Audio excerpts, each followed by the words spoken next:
রাজনীতি একটা ধর্মের নামে অধর্ম উগ্রবাদী রাজনীতি, এবং এরা ইসলামের 14 নামে বাতিল ফেরকা। এদের রাজনীতি রক কাটার রাজনীতি। আপনি দেখতে পারবেন যে 2004 সালে শিবিরের আক্রমণের কারণে 24 জন শিক্ষার্থী গুলিতে আক্রান্ত হয়েছে। আপনি দেখতে পাবেন ইডেন কলেজ থেকে 2001 সাল থেকে 2006 সাল পর্যন্ত শিবিরের আক্রমণের কারণে আপনি দেখতে পারবেন যে ইডেন কলেজের শিক্ষা হল থেকে শিক্ষার্থীদেরকে বের করে দেওয়া হয়েছে, রাজশাহী বিশ্ববিদ্যালয়ের হল থেকে শিক্ষার্থীদেরকে বের করে দেওয়া হয়েছে। এবং শিগগিরই একটা অঙ্গ সংগঠন ছাত্র দল, যাদের দুই পক্ষের আধিপত্য বিস্তারকে কেন্দ্র করে 2002 সালের 8ই জুন সাবিকুন্নাহার সোনি আপুকে হত্যা করা হয়েছে গুলি করে। এটা কিন্তু নিজস্ব দলীয় অন্ত্রকুণ্ডলের মাধ্যমে না। ছাত্র শিবির ঢাকা বিশ্ববিদ্যালয়ে তো আমাদের ফুল কমিটি আছে এবং সেটা সব সময় চলমান ছিল, একটা চলমান প্রক্রিয়া ছিল। সেখানে পরিস্থিতির কারণে ইসলামী ছাত্র শিবির তার কৌশলগত দিক বিবেচনায় একভাবে কার্যক্রম পরিচালনা করেছে। এখন যে পরিস্থিতি এসছে, মানুষের বাকস্বাধীনতা ফিরে এসছে, মানুষের অধিকার গণতান্ত্রিক প্রক্রিয়া চর্চা করার সময় এসছে। আমি তো মনে করি এই সময়টা সবাই যার যার মতো করে স্বাধীনভাবে এটা কাজে লাগাতে পারাটাই এটা আমাদের একটা উৎসবের ব্যাপার, একটা আনন্দের ব্যাপার। এবং অধিকার ফিরে পেয়েছি, এটা তো একটা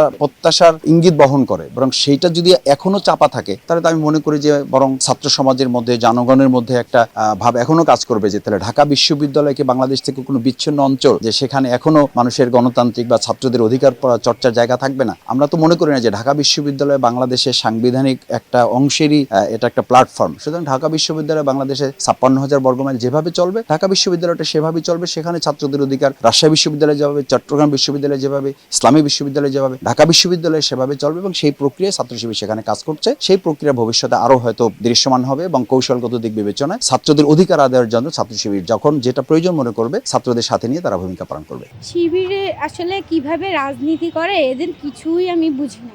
ওরা আসলে মানুষকে দেখানোর জন্য রাজনীতি করে না। এরা যদি প্রকাশ্যে নাও আসে তাও কিন্তু এদের সংগঠন চলবে, আর রাজনৈতিক যা করার তারা করবেই।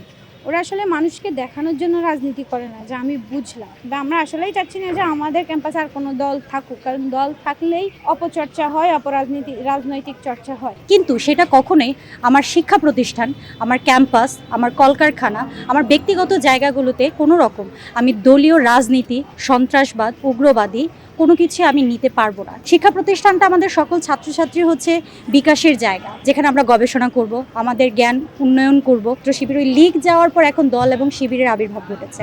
জিজ্ঞেস করছে বিভিন্নভাবে পোস্ট দিয়ে যে আমি অমুক ছাত্র দলের অমুক জেলা ভিত্তিকভাবে, আবার যেরকম ছাত্রলীগ যেভাবে স্টুডেন্টদেরকে সাজিয়েছিল ঠিক সেভাবে সাজানোর চেষ্টা করছে।